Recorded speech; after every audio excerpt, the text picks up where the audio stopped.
Hello there, and welcome to the Thinking Fellows podcast. My name is Caleb, and today I am joined by Doctors Dan Van Voris, Adam Francisco, and Scott Keith. Dan was a guest on the show last time, and he's back today. Great to be here. I have a feeling that we're going to try to have you more regularly on the Thinking Fellows now that you have some free recording time. I'm around, absolutely. I'll say very briefly, I have free recording time, but if you want to check out the Christian History Almanac, which starts on May 1st, you can check that out. You can go to 1517 Academy. You can check that out, where I talk about the Reformation just like we're talking about now. And then also, there's a thing called The Soul of Christianity, and that's a show, and the season 2 is coming out. You can check season 1. So I'm plenty busy, but creating fun stuff for 1517, and happy to be here on the podcast with you guys. Yeah, we have so many projects you can sort of subscribe to and listen to, and I love that those things keep getting more creative. When the 1517 originally was basically doing the hour-long podcast thing, right? Now we have everything from the Thinking Fellows, 45 minutes, Banned Books is about an hour, 30, 40 minutes in the Old and New Testament, Christian History Almanac is going to be 5 minutes every day. We have the blogcast, which is 7 minutes, 5 days a week, and pretty soon after May 1st, we will be having, or on May 1st, 1517 will be producing 3 new podcasts every day of the week. Yeah. Which is amazing just in terms of the amount of content that's being produced. And I'm not just saying this because I work for the company, but it's amazing to see how much stuff is getting made on a daily basis. Mm-hmm. So, check it out. So it's a lot of fun. So we are still in the history of the Reformation. I kind of like Dan last episode put the Reformation on this century time block, and I've been wondering as we are farther along in the 1500s. Hey, when are we gonna stop? When are we gonna say that's the end? And I kind of like your 1618 idea. So we still do have a couple more episodes to get through here. Today we ended at about 1568, 1570 last time. The year was less pointed. So somewhere in the late 1560s and the 1517s. The reason we used to end hard on a year on some of these episodes, and the reason why is because we've, in the last 2 episodes, had less documents to end on, where we were ending on, say, things like the Small Catechism or the Book of Concord, or the Augsburg Confession or something like that. So we're picking up with people this time, and I want to talk about who Martin Chemnitz is, and who Jacob Andre, and who are eventually going to refer to as the formulators. I think we have referred to them as that on the show before. And we've talked about them as students, and now sort of their teachers are dead, especially with the death of Philip Melanchthon in 1560. It would be safe to say their final sort of teacher has died. And these are the Lutheran reformers, the second generation of Lutheran reformers are around. And they're dealing with controversy that we've talked about with interims, with the Peace of Augsburg, dealing with Lutheran states, but not all Lutheranism is the same Lutheranism in this period. Okay, so we have some controversies going on here that are going to lead to back and forth writing between Lutheran states. Yeah, and Scott referenced this on the last episode when we were talking about that tension after the death of Luther and Melanchthon, and how Bob Kolb is really the guy. I mean, you just go to just about anything he did usually touches on this. And sometimes we talk about the Gnesios Lutherans and the Philippists. We can really break it into a whole bunch of different these people versus that people, but it becomes once the 2 main guys are dead, it becomes a scatter for, well, what's the tradition now? Yeah, who holds Luther's reform? Exactly. Yeah. And that is the question leading up through 1577, with the Formula of Concord in 1580. But you're right. I mean, the 2 guys that are really getting this going are Chemnitz and Andrea. And they're sort of, not even they wouldn't, none of them, rarely did they all agree on anything. I think that's one of the underrated parts of this. When we make people just a Gnesio or a Philippist, or we look at someone and we say, well, he's just in this tradition, it's an interesting time. There were people that weren't necessarily in either tradition. Yeah. That probably got lumped into one of the traditions. I said last week that I thought Amsdorff died around 1560. He actually dies a little later, 1565. But that's sort of in that same time period is when these later students really, it's difficult to operate as a Lutheran when you have two serious factions that are holding different universities, right? Yeah. They're writing and acknowledging different confessions. I mean, if you're a Lutheran and if you're a Lutheran layman, you're probably, as far as our confessions go, familiar with the Augsburg Confession and the catechisms, right? But there are officially more than that.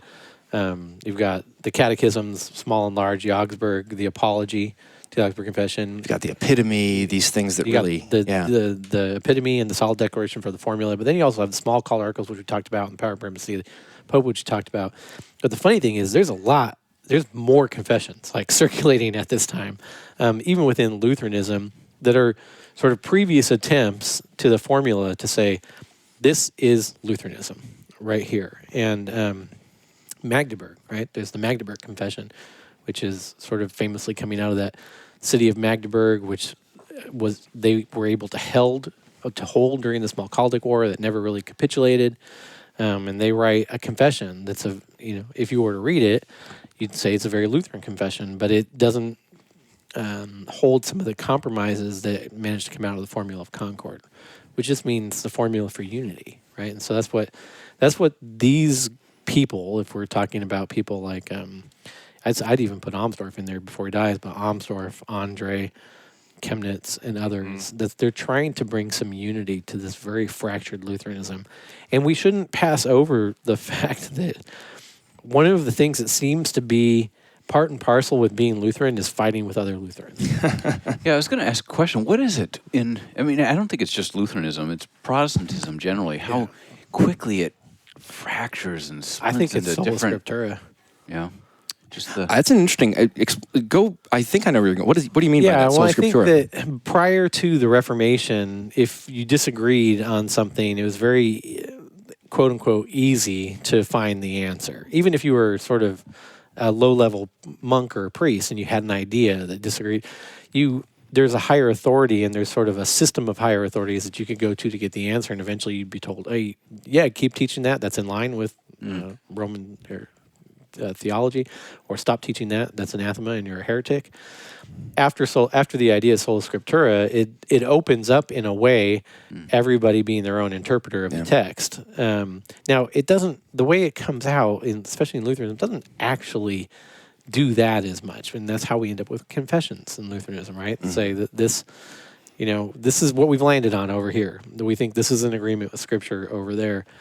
But the fact that you and I can still pick up a Bible and have a separate idea to what the Augustana says or what the formula says or whatever, we can say, geez, I read that in the formula and I read this in the Bible, and I don't think the formula is saying what the Bible's saying. The fact that we can do that causes these sort of... Yeah. Adam, I think, for me, I think of, when it comes to the broad medieval church, pre-Reformation church, sometimes we talk about it as a time of diversity without adversity, because there were a lot of different opinions, and they knew, okay, don't poke the how hierarchy. far to go. They knew exactly. Yeah. We can fight this much, we can't fight this much. Yeah. When Luther comes around, we have to remember, and we can't say enough to Lutherans and everyone else, Luther didn't want to break from the church. Yeah. Luther was not out to start his own church. Yeah. Luther wanted to reform the existing church. Do you think, and I've thought this a couple times, that he actually thought at the beginning that he was saying stuff other people were saying? Absolutely. And he's saying, Huss was saying it, and other proto-reformers. And in a sense, that even people at the time were saying. I mean, in some ways, early on, he's saying some of the same stuff that Erasmus is saying. Yeah. And that he's kind of surprised that it's like, why do people even care? Well, and then when he gets pushback, he's like, okay, Augustine said it. Yeah. Well, this is, in the last episode you mentioned in the fullness of time, right? Yeah. It just so happens that it's happening with the printing press. It's happening with a German celebrity. It's happening with Luther, who when Luther disagrees with you, it's a little different from Erasmus or others disagreeing with you. Well, but originally he's a no-name monk from a backwoods university. Yeah, but he's got that. He's got what we call star power, Scott. He's got some gravitas. Star power. But he's a guy who I think we sparkly fingers. we see him as rightly this giant, and but you're right. In his context, he was just another heretic. In some ways, he should have been killed. Yep. In some ways, he should have just been left alone. The history of the Reformation is, why didn't those two obvious things happen? Yeah. And we get, 100 years I of think that fun. especially early on, why didn't they just leave him alone? Like early on, but Because the Turks. The Turks. There you go. that's probably true. You're Yeah, right, that's part of it, right? Those Because German stock soldiers. To you need fight the against mercenaries. Yeah. Don't upset the Germans. He's their hero. And it's there are ways in which we just see Providence kind of putting all these things together, and it's fun to see the patterns that come out. The reason why I asked the question is I heard, and I'm not going to name names or anything, and this is not me, Caleb, expressing or disclosing my sympathies with Thomism or anything like that. But Here we go. but it seems that the Catholic Church before, let's say, the Council of Trent or before 1517 or whatever, kind of pulled off ecumenism. Can I add one thing that'll get us in trouble? Yeah. To that. Ooh. I do think that the question in modern Lutheranism, that especially in the LCMS, where we're seeing sort of this tension between, I'd say, arguably Thomists and not Thomists, or what might be called sort of scholastic Lutherans and not scholastic Lutherans, is this idea that holding to sola scriptura really can lead you to ask some questions. That's kind of what we said at the end of the last episode, right? The reason study Bibles can sometimes be a problem is they ask the questions before you have time to think of them. But sort of reading the text and allowing the text to speak for itself can raise some questions that aren't always easy to answer. They're not always easy to answer directly from the text because the text might not speak directly to an answer and all these other things, right? But if you can say, oh, I'm sola scriptura and I'm confessional, but I have sort of these Thomist leanings when it comes to natural law and whatnot, that provides a definitive answer to questions like sexual ethics questions and things like that, right? It provides definitive answers that maybe aren't as clear and definitive in the scriptures as they are in sort of In the system. In the system. And I think it's an interesting thing to ask at this particular time in American Lutheranism, because I people are picking up on this. They're like, we need some definitive answers. They feel they need some definitive answers. And it's difficult to get them from the confessions because confessions just straight out, confessions doesn't deal with homosexuality or I've seen this. transgenderism or anything like that. Without naming names at all, just a general trend. I've seen with a certain kind of Lutheran, this, especially when it was Pope Benedict, this like love of Pope Benedict. Yes. And I thought, like, ain't we the ones who don't like them the most? You and me both, brother. But There's a story about Pope Benedict meeting one of the LCMS district presidents. Yeah, okay, so there's an Illuminati story. Oh, but, you're No. The district president said, I'm from the LCMS district so-and-so. And PSW. Benedict, no. Other coast. Benedict said, oh, you're the Lutherans we like. Well, I have another story that's apocryphal. Right? Okay, those are the best. That was not apocryphal. Listen, as an historian, I say apocryphal stories, they're okay. They're But the best. the NALC, the North American Lutheran Church, came out of the ELCA over the issue essentially of sexual ethics, right? This is why they're not part of the ELCA anymore. And their bishop too met with Benedict, and within the NALC, I think you can see a bit of this sort of philosophy too. You know, it's kind of, let's get some grounding here in natural law if we can't get it in the scriptures or we can't get it in the confessions.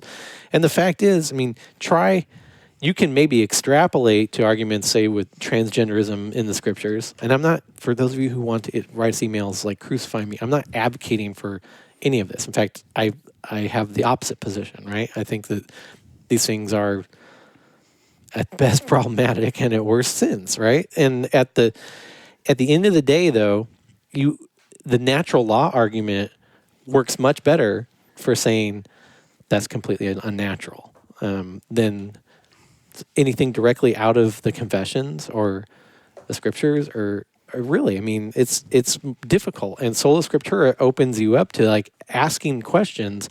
Where does the scripture say that on anything? And the question that we certainly are familiar with in the Lutheran tradition of where does the philosophy come in, Yeah. the worldview, the system. Yeah. Is it ministerial or magisterial? Right. And if it's ministerial, it can't bring if we don't have a category for it, but it has a category, we don't have a category for it. Well, and This is where I've. give me a timeout for a second. Mark the time or whatever. Give me a timeout for a second if you need to cut this. Okay. Just know where we are. That's all Yeah, I'm saying. I got you. It's easier not to treat somebody with compassion if you're able to say this goes against natural law. Yeah. It just is. Yeah. It's easier Good point. to just I don't think deal, even if you think it's a sin, which I do. Within that context of it being a sin, it's a sin like other sins, and that person still needs the mercy of God on account and the grace of God on account of Christ. Period. The end.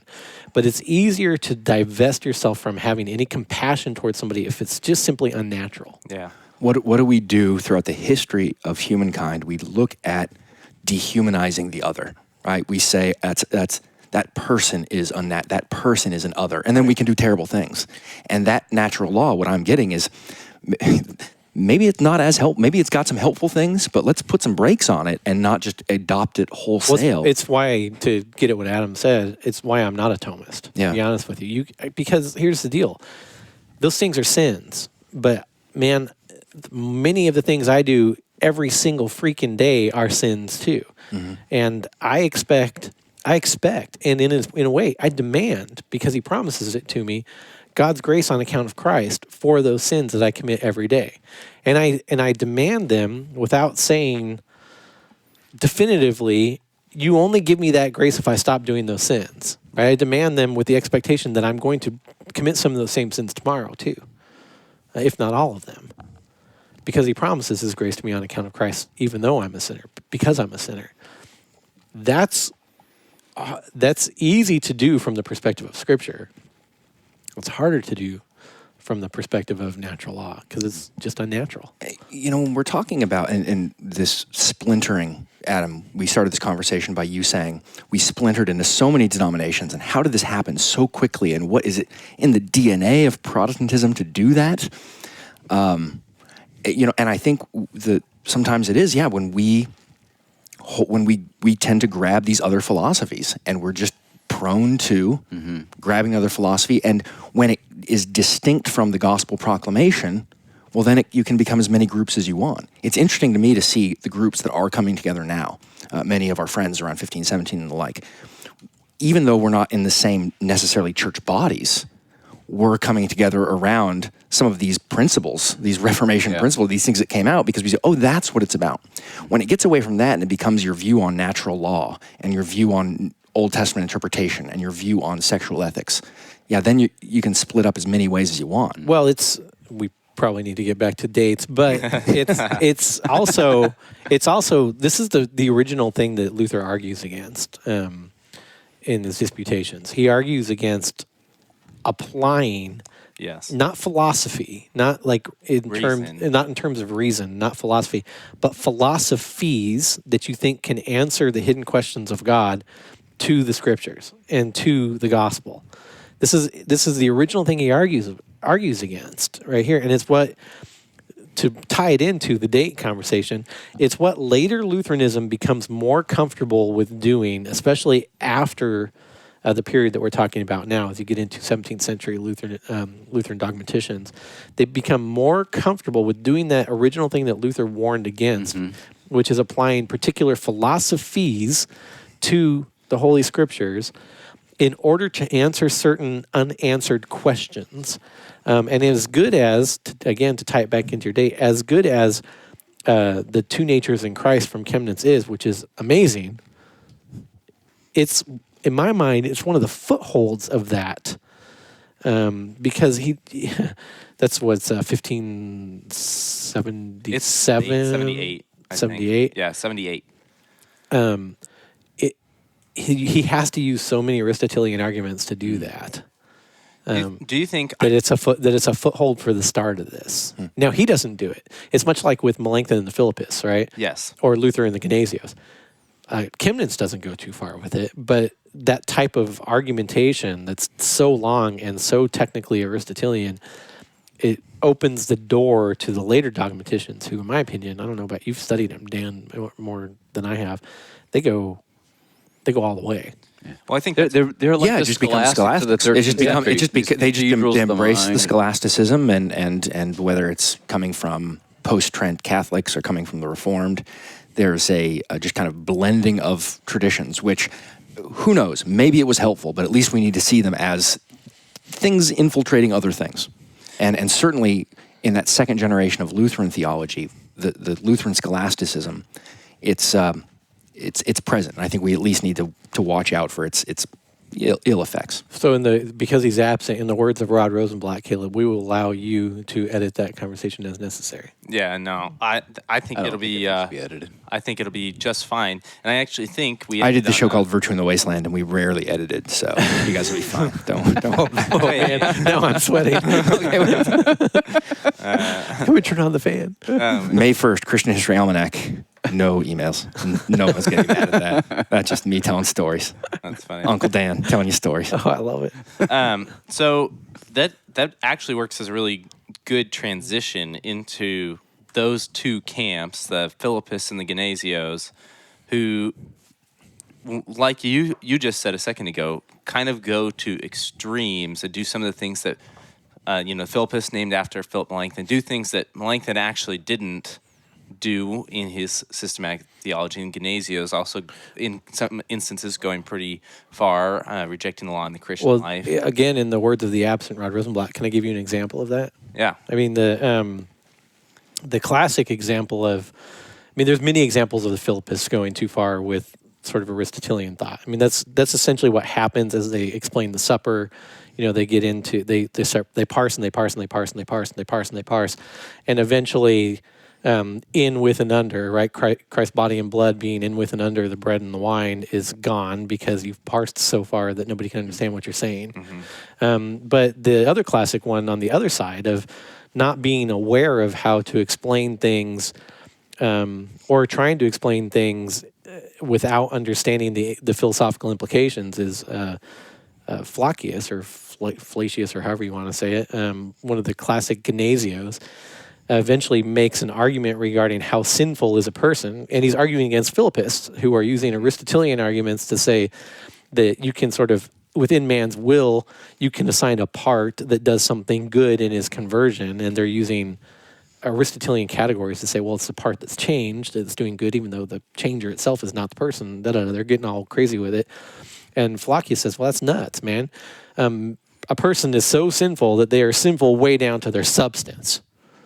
And it becomes, literally, the Flacian heresy. Yeah, did God create sinners? Yeah, because in some ways, that is one of the premier, Lutheran. That's the touch point for the scattering of Lutherans in many ways, Yeah. and it's because, as you're saying, of these Aristotelian things that are coming into it and giving us a million different answers or possible answers or different categories, which maybe the scriptures don't even have that category. Right. Yes. And the Philippists come back at him. The Philippist now is thoroughly trained people in Aristotelian arguments come back and go, wait a minute, you just used one of our words, you use substance to describe the nature of a person as sinful, which would mean, just as you said, Caleb, that God created us to be sinners, which we know from the scriptures can't be the case. And all of a sudden Flacius is like, well, that's not what I meant. It's like, and this is where you get these two sort of points where I said, the Gnesios do things Luther would have never done because even though, as much as he spouted off his mouth, he was educated enough and careful enough not to step in that pile of turd. And the Philippists do things Melanchthon would have never done because they too, being more educated in that philosophy, yet were not careful with it. Yeah, and too often, and I don't want to go off on another tangent, but too often people do. I hear Philip Melanchthon believed or wrote or did X, Y, and Z, and sure enough, it was Philippists that believed or did or wrote X, Y, and Z. Oh, that's the history of intellect. That's the history of intellectual history. of you just have the person and then their ism. Yeah. And usually the ism is going to be decades, years, whatever, centuries after that person. Because if they've written enough, they've been interpreted enough, and then where they haven't written, oftentimes in coming centuries, Somebody or speaks from their someone silence. says, well, I think this is what they would have said, and it becomes a school of interpretation, and basically we need to keep colleges in business. So this is how we do it. It's just it's a system. We've all been through it, right, guys? Come on. Now we're podcasting, so we're saying no to the man and that machine. Now we're offering free education. Exactly. Right. At the 1517 Academy, where we talk about the Reformation. And the Augsburg Confession. Exactly. And Islam and apologetics. Yeah. So as I look at the timeline, something stood out to me that was funny. The Confutation is officially published in 1573. Yeah. Really? 40 years later? Yeah. 43 years later. That's insane. Yeah, I mentioned that back when we did a show on the Augsburg Confession and the Confutation. Is that they 1530 when they respond to the Augsburg Confession, they get up and they read this thing that's haphazard and poorly put together, and students are taking Wittenberg notes. are taking Sure. notes, and on the basis of the notes, Melanchthon writes the apology, but they then promptly took the Confutation, as well as, by the way, the Augsburg Confession, and, Which is hidden away in the Vatican. yeah, hauled it back to Rome and never released it again. But finally, they got enough pressure, I think probably because of references from the Council of Trent, that they publish it. Yeah, I mean, yeah. 43 years 43 years later. I think it's funny. That's pretty substantially late. I mean, we talked about, only 3-month gap between the Augsburg Confession being presented and Melanchthon having to rewrite it. And even at the table, we were like, well, Melanchthon could have changed something. We, maybe as not Lutherans, we substantial. don't say that. Okay. But That's impossible. yeah, that's to have impossible. Changed even a But word. the amount of change to this document that probably did happen and is likely to happen in 43 years. I mean, the original. Well, they claim to have packed it away and then just tried it out Yeah. later. But Well, I think it's interesting to see also if we look at the context of what's happening outside of Germany.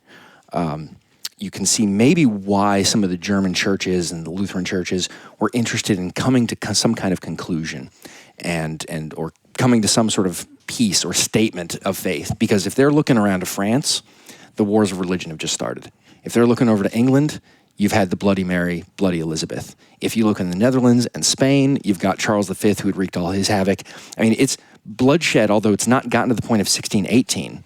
It's becoming quite clear that same impulse that led us to the Peace of Augsburg in 1555, which we talked about on the last show, that there's a real threat of physical violence, of war, and so people are getting together a little faster, saying, "Okay, let's put this together." Yeah. But then you've got the political and the theological centers, and the political centers want something, and the theological centers want something, and the history up until 1580 really is a history of balancing not only the Lutheran Melanchthon and those schools of thought, but also political exigencies and theological things. I love having political historians on the show.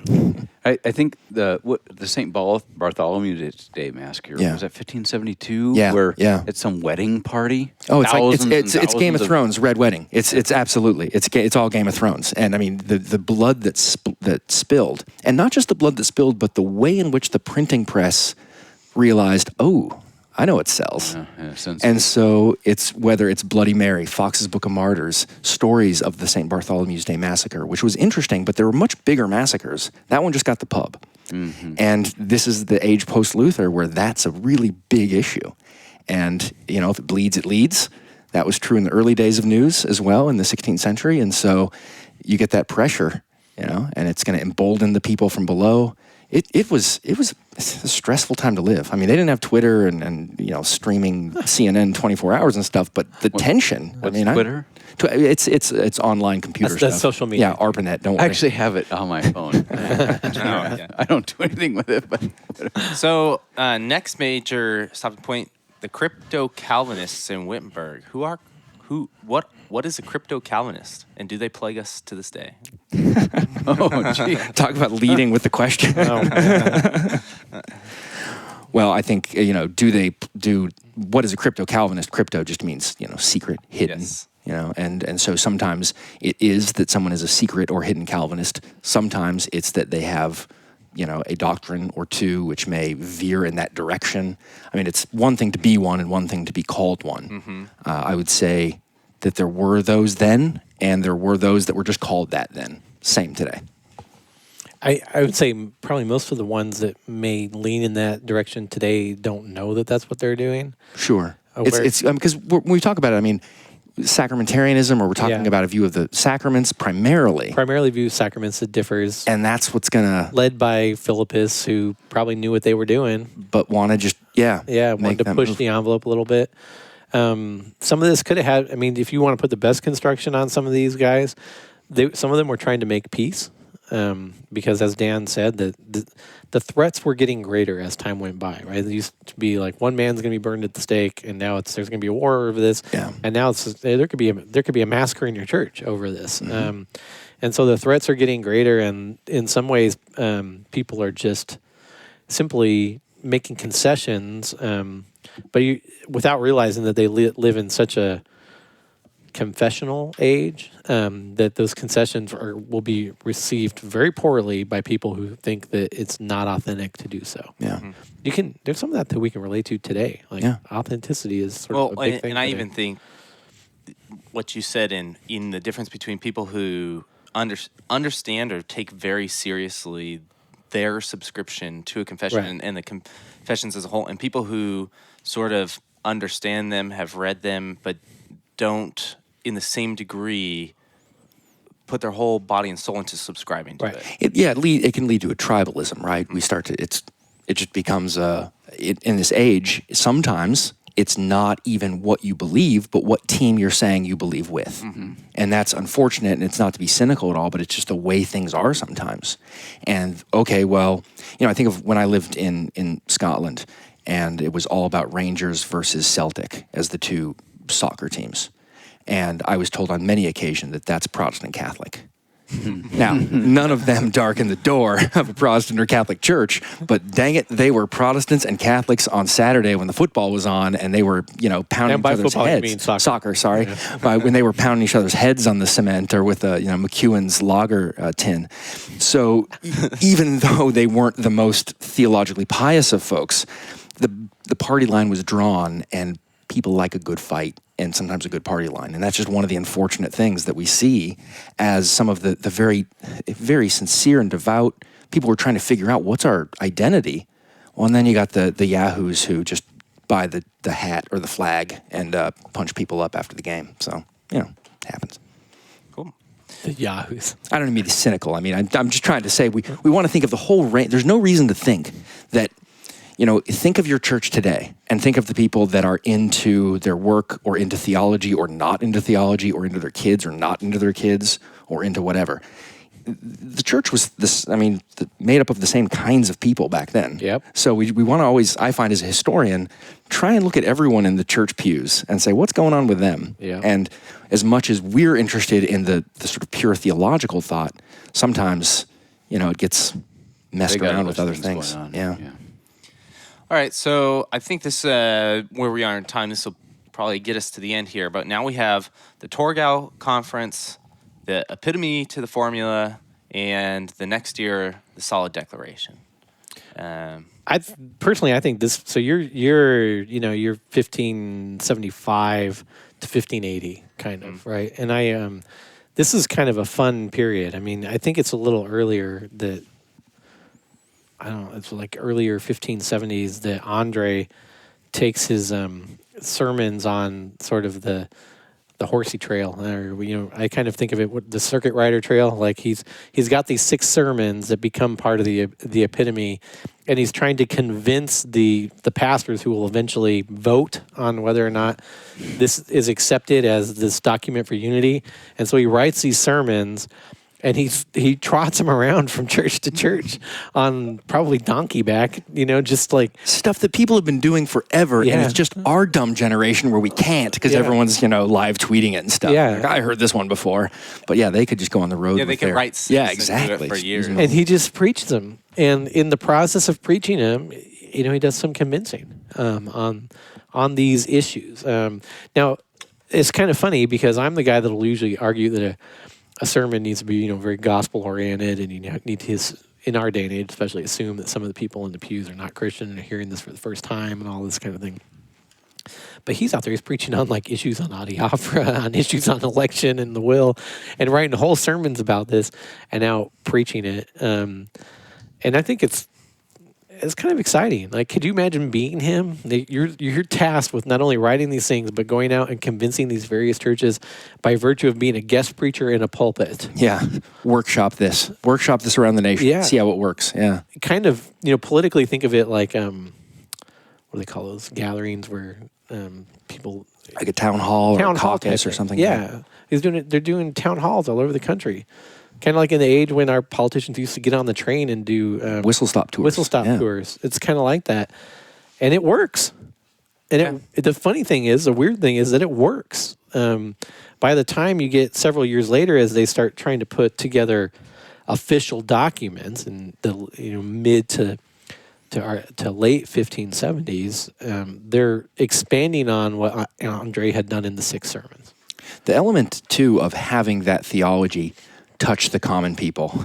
And, by not just having it in the university Right. and sharing the draft with his pals, but taking it to a church where you had to say it to all the people who didn't care about this maybe 6 other days of the week or as much Right. as you did. Mm-hmm. And that's something that, if you want to talk about the sort of genius of Luther's theology, it has that sort of personal touch, that earthiness to it. Which is both Luther's personality and also his context. And the best of those Lutheran scholastics, or those, we wouldn't say scholastics, but that second generation, those that didn't go to scholastic, we see, they were pastors. They were church superintendents. They workshopped this on the road, not just at, Wittenberg or Jena or the like. Hey, man, a 1517 city event coming near you.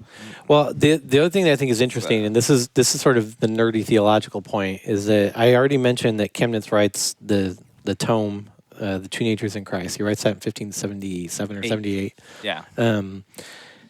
You can, if you want, I've always told people that if you want sort of the outline version of the Two Natures in Christ, go ahead and read, I think it's Article 8 of the Solid Declaration of the Formula on the person of Christ, where you get things that are obviously out of what Chemnitz was already working on in the Two Natures of Christ that are put into sort of squished together form in the formula, and is very, very smart.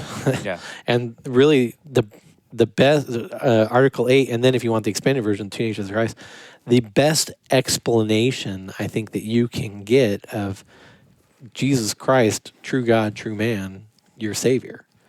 Yeah, when I did my Christology course, which is the first course I did in my MA program, my supervisor was sort of tangentially familiar with Lutheranism, but was like, you guys don't have a lot of, just books on Christology. I was like, well, that's because we have the book. I'm like, that's because we go back. And then I was like, no, we have Chemnitz Two Natures. He's like, when was that written? I'm like, 1578. So he's like, you guys don't have a lot. I'm like, no, we really like that one. Well, what are That's you going really to good. I mean, if you're familiar with the Two Natures, what are you going to write after it? Like, Yeah. I don't It's true. really know. It's pretty encompassing because Translating it had to be just Yeah, no kidding. just a bummer, man. Seriously. bummer. Well, Is that Fred Kramer It's or because- Jacob Preuss. Preuss? Yeah, Preuss. He does like Melanchthon does, where it's like Latin, Greek. Attic Greek, Latin, German, And it's- Latin. and it's long. How about a little French, just for fun? It's like 4 Loci Communes long. Like It's like 680 Well, some odd That's how I pages. measure It's books in insane. Loci. Yikes. Fun thing about the formula too, the formula is written in various places. Yeah. Okay, this had to be a document of unity, so it couldn't be like the Augsburg, where it's just written in Augsburg, or the small called articles just written for a conference. It's had to be a document of unity, so it's written by formulators in various places. And we can identify major authors, but there are many people whose hands touched the formula, the Solid Declaration. Yeah, it's harder to, like with the Apology, right? We can say Melanchthon. With the Catechisms, we can say Luther, but we don't typically do that with this, which is why even on past episodes, and I'll link the one we did an episode on the formula, and where we kind of said the formulators, because you don't want to. I mean, there are some major figures here, but you don't want to just dump all the credit on them for the unity of Lutheranism. Well, it's also why you don't say, in a sense, this is when the formula was written, because there's a process between 1576 and 1578 where you get the 6 sermons that are turned into the Epitome or the Torgau book, and then 1576, 1577, the Solid Declaration is being written between various towns, finalized late 1577, really adopted 1578, and then really adopted in 1580 when it's included in the Lutheran Book of Concord. In the real sort of, Cliff's Notes version, when it comes to Lutheranism, there are the 4 big dates, 1517, 1530, 1555, 1580. And if you know those 4 dates, those kind of take you through, obviously, 1517, 1530 is the Augsburg Confession, first confession of faith. You guys talked about that. And then 55, the Peace of Augsburg, and then that allowing for there to be, at least in this part of Europe, enough peace so that people could take confessions and theological statements out on the road and workshop them and not, be under duress as they would have been in France or England or anywhere else just about in Western Europe.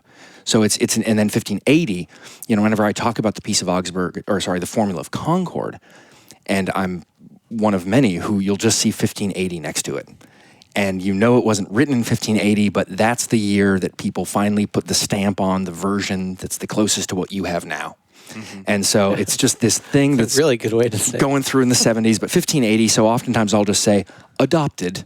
The book adopted in 1580, and that's it. And those are my 4 dates for Lutheranism, and of course there's many more, but if you're just looking for the 4 beats, that kind of gets you to, the I also think age. this is, now I just go into nerd zone for 30 seconds. It's interesting to think of the things that were proposed to be included in the Book of Concord, too. A few of Melanchthon's other confessions written. Bondage of the Will. Bondage of the Will. Yeah. The amount of Luther that didn't make it is a fascinating story for what Lutheranism will be. Yeah. The Loci. Yeah, I kind of wish the 1521 made it. Could you imagine, though, how long the Book of Concord already is, like adding a Loci and the Bondage of the 2 Will volumes, to it? It'd be several volumes. What they landed on was probably good, Well, cool. I mean, we're pretty much at time, so that's good. I just want to we'll get to it next episode. Just give people a hint. In the next 10 years, both Chemnitz and Andre are going to die too, so it's kind of interesting. So even sort of that second wave, we're all going to die, Caleb. Man, I thought everything was going to be okay, Dan. It is, but no, in Christ. Thank you. That's great. That's very good. And so that's what we're going to pick up next time. And I don't want to. It might be the last episode next time. So thank you for following us on this series or season of the Thinking Fellows. It's been a lot of fun. I think we made it through a lot of history, and this was. And the historians are shocked at how fast we went. Yeah, Adam's like, man, I think we did this twice as fast as we should have. Like I said, I've done it before in just 4 dates. So anything beyond those 4 dates, that's getting into it. That's that's more than most people are going to know about the tradition. If you enjoyed this series, if you want to see more content like this, please do send us email, send us questions.